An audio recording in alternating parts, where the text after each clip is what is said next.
അബൂ സുഫിയാൻ ഇസ്ലാം സ്വീകരിച്ചു, മുആവിയ ഇസ്ലാം സ്വീകരിച്ചു, ഹിന്ദ് ഇസ്ലാം സ്വീകരിച്ചു. അതോടുകൂടി അവരുടെ പഴയ പാപങ്ങളൊക്കെ പൊറുക്കപ്പെട്ടു. പിന്നെ അതൊക്കെ പറയുന്നത് മോശമല്ലേ? അങ്ങനെ പറയാൻ പാടുണ്ടോ? ഉമർ എന്തൊക്കെ തെറ്റ് ചെയ്തിട്ടുണ്ട്, ഖാലിദ് എന്തൊക്കെ തെറ്റ് ചെയ്തിട്ടുണ്ട്, എന്നിട്ട് അവരൊക്കെ വിശുദ്ധരായിട്ട് നിങ്ങൾ അംഗീകരിക്കുന്നത്? അതെ, നല്ല വർത്താനാണ്, അത് പറയുമ്പോൾ ശരിയാണെന്ന് നമുക്കൊക്കെ തോന്നും. ഉമർ ഇസ്ലാം സ്വീകരിച്ചു. ഉമറിന് മുമ്പ് വളരെ മോശപ്പെട്ട ജീവിതം നയിച്ച ആളായിരുന്നു. ഉമർ ഇസ്ലാമിലേക്ക് വന്നതിന് ശേഷം പിന്നെ ഇസ്ലാമിന്റെ സംസ്കാരത്തിനെതിരായിട്ട് ഉമർ നീങ്ങിയിട്ടില്ല. അബൂ സുഫിയാൻ അങ്ങനെയാണോ? അബൂ സുഫിയാൻ ഒരു ദിവസമെങ്കിലും ഇസ്ലാമിക സംസ്കാരം ഉൾക്കൊണ്ട് ജീവിച്ചതായിട്ട് കാണിച്ചു തരാൻ ഒക്കുവോ? അബൂ സുഫിയാൻ എന്ന വ്യക്തിക്ക് ഉണ്ടായ ഒരു മകൻ ഒരു നാട്ടിൽ കച്ചവടത്തിന് പോയപ്പോൾ ആ നാട്ടിലുള്ള സ്ത്രീയുമായിട്ടുള്ള വീഴ്ചയിലുണ്ടായ ജാരസന്തതിയുടെ പേരാണ് സിയാദ്.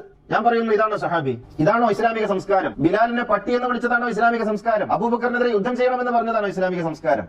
എന്ന് വെച്ചാൽ ഇയാൾ ഇസ്ലാം സ്വീകരിച്ചിട്ടില്ല, അഭിനയിക്കുകയായിരുന്നു.